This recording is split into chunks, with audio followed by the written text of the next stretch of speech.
live in eastern Romania, where the hills are quiet and villages sit low beneath grey skies. You've probably heard of the witches here, fortune tellers with tarot cards and powerful curses. Most of them are frauds, just trying to make easy money. This story is about a real one, a witch who lived in my grandmother's village, in an old creaky house at the edge of the forest. I don't know if she was Romani or Romanian. It didn't matter. She was old, far older than anyone could guess. And she didn't try to hide what she was. She even boasted about it. Claimed she sold her soul one night in the forest, under a blood moon. Said she made a pact with a demon that followed her like a shadow. And for that, she had power. Real power. And that demon, it did what she told it to up in her attic. She told anyone who would listen that she couldn't die.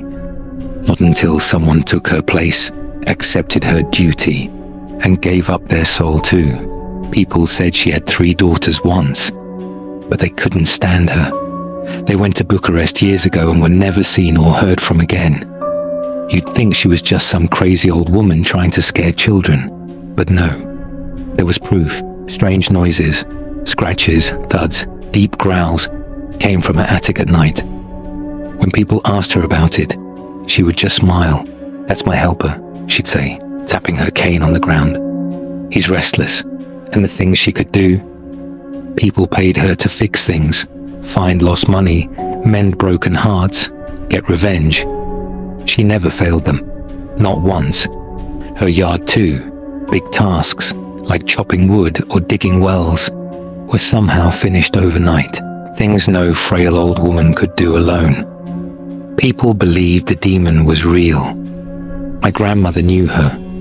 They weren't friends, but they knew each other well enough. She'd tell me stories when I was a child, sitting by the stove while the wind rattled the shutters. One of them stayed with me. It was late fall, the leaves crunching underfoot, as Grandma walked to the mill where she worked.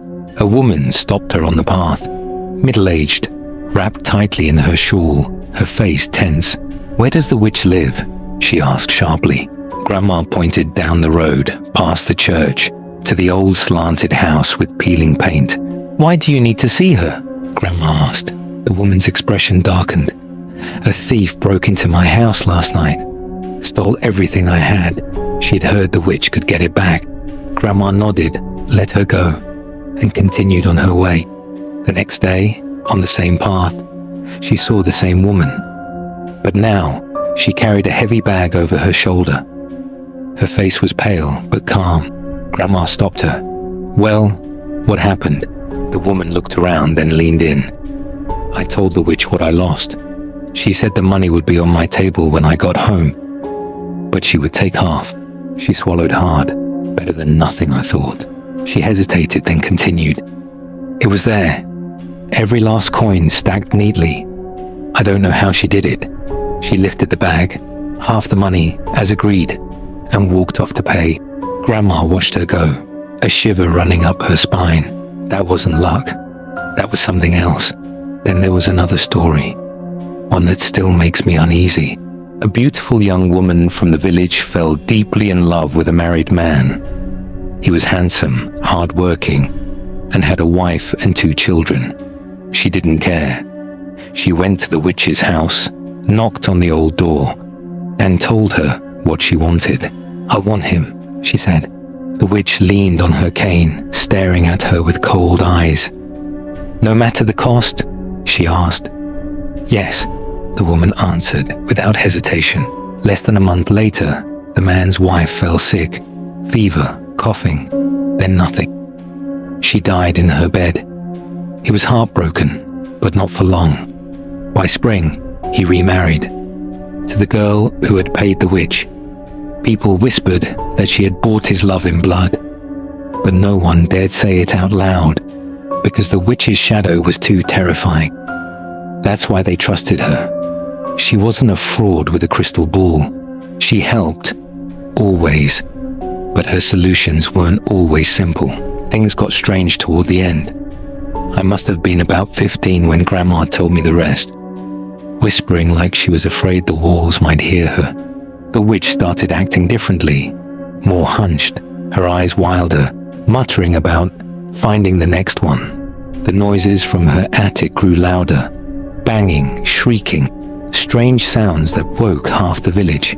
One night, a farmer said he saw something through the broken attic window.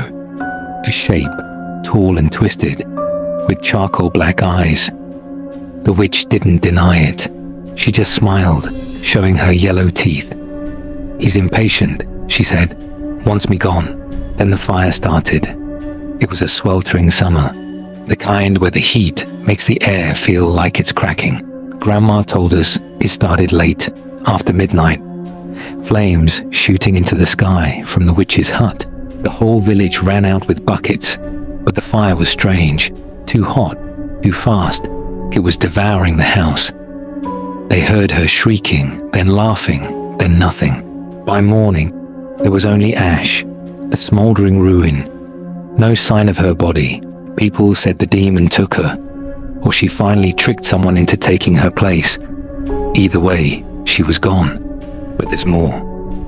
A couple of years ago, I returned to the village. I had left for the city to find a better job, but something kept pulling me back. The witch's hut was still there, overgrown with nettles, its crumbling foundations sticking out like broken teeth. The children dared each other to go inside, saying it was cursed. I thought they were just telling stories until I went in myself. It was dark, the sky a deep purple, as I stepped over the old threshold. The air changed, suddenly cold, heavy, like stepping into a cave. Then I heard it, a soft scrape, too close, right where the attic would have been. I froze. Then another noise, a low growl. I lifted my phone and shined the light. At the edge of the beam, something moved. A tall shadow, flickering like it wasn't solid. My chest tightened and ran. I ran fast and didn't stop until I reached Grandma's old house. That night, I couldn't sleep. The growl kept playing in my head. The next morning, I noticed it. A red, raw burn on my arm, like a scratch from something sharp. I had no memory of getting it. I told myself it was just a nettle sting, but it didn't heal. Not for weeks. Back home, I started reading the old stories again, asking around. An old villager, half blind now, told me something chilling. "She never died," he said, taking a sip of his drink. "She's still searching. She needs someone to take it. The demon, the power, everything. That's her curse." He tapped his chest. "It marks you first. Watch you." Since then, I've heard from her. Not loudly, just whispers, late at night, when the house is silent. "Come back," she says, her voice dry and crumbling, like dead leaves. I found things too. Twigs on my doorstep, twisted into strange shapes I can't understand. Last week, I found a crow feather, sleek and black, tucked under my pillow. The windows were shut. No way a bird got inside. I burned it, but the smell lingered. Smoke and rot. And the dreams, getting worse. I see her now, bent and frail, standing in the ruins of her house. Her demon is behind her, tall, unnatural, its eyes locked on me. She raises a hand smiling and says my full name. I never told anyone there what it was. I don't know what she wants. My life, my soul, or just someone to help her. But I can feel her getting closer. Last night, I woke up to scratching. Slow, deliberate, beneath my bed. I didn't look. I couldn't. This morning, the bruise on my arm came back. Darker, deeper, as if something was burrowing in. I don't think she's gone. I think she's been waiting. And I think she's chosen me.